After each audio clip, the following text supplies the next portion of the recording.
Serie B-Win, tutti i colori della passione. Appuntamento con la storia per il Torino che in un olimpico in festa ospita il Modena in un match valevole per la 41esima giornata di Serie B-Win.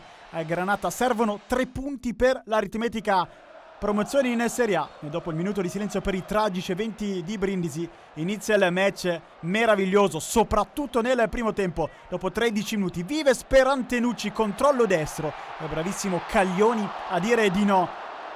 15esimo D'Ambrosio per Meggiorini, libera il sinistro, è ancora decisivo l'ex portiere della Salernitana. 60 secondi più tardi ancora Caglioni su Oduamadi, bravissimo a tenere lì il pallone. 23esimo Antenucci, Meggiorini, si chiude il triangolo, Antenucci dentro l'area di rigore, va a cercare Surraco, alla fine è bravissimo a liberare Carini in calcio d'angolo.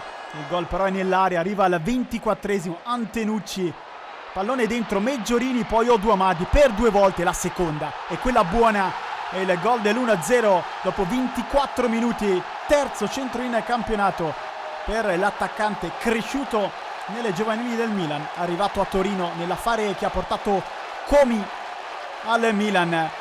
1-0 Toro con Oduamadi. Al minuto 31 si vede il Modena, è l'occasione migliore di tutta la partita. Un altro ex Milan, Ardemani, rientra sul destro. È bravissimo Benussi a dire di no. Il Toro torna a spingere, 33esimo, Vives prende la linea di fondo, il cross sul secondo palo, Meggiorini calcia bene al volo ma non trova la porta di Caglioni. Prima della fine del primo tempo, un'ultima azione per il Toro con il destro di Surraco. Bravo, ancora una volta Caglioni. Si va a riposo sull'1-0 Torino.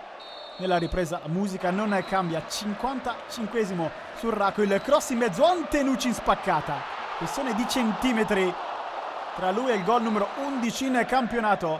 Ancora Toro con il colpo di testa di D'Ambrosio. Un meraviglioso Caglioni, assoluto protagonista del Modena. Poi Antenucci rientra sul destro, prova il tiro a giro, non riesce a trovare la porta. Si vede il Modena al minuto 77, il cross sul secondo palo, controllo e destro di Ciaramitaro. Pallone abbondantemente fuori. Il Torino prima della fine del match costruisce ancora 2 occasioni, la prima con Sgrigna destro a giro. Caglioni nega il gol anche a Sgrigna. Caglioni però che non può fare nulla al minuto 83. Meggiorini, il pallone che arriva a Sgrigna, prova a calciare, poi scarica per Vives, in versione uomo assist per De Feudis. Con il destro piazzato e il gol del 2-0 a 7 dalla fine, il gol che fa rima con promozione. Entrato al posto di Antenucci, De Feudis va a prendersi l'abbraccio dei tifosi del Torino. 2-0, partita in archivio, bravissimo Vives a mettere il pallone a rimorchio per il destro piazzato di De Feudis. L'ultimissima emozione del match, arriva il triplice fischio di Barracani, inizia la festa. Il Torino è aritmeticamente in Serie A, dopo 3 anni di purgatorio torna nel calcio che conta.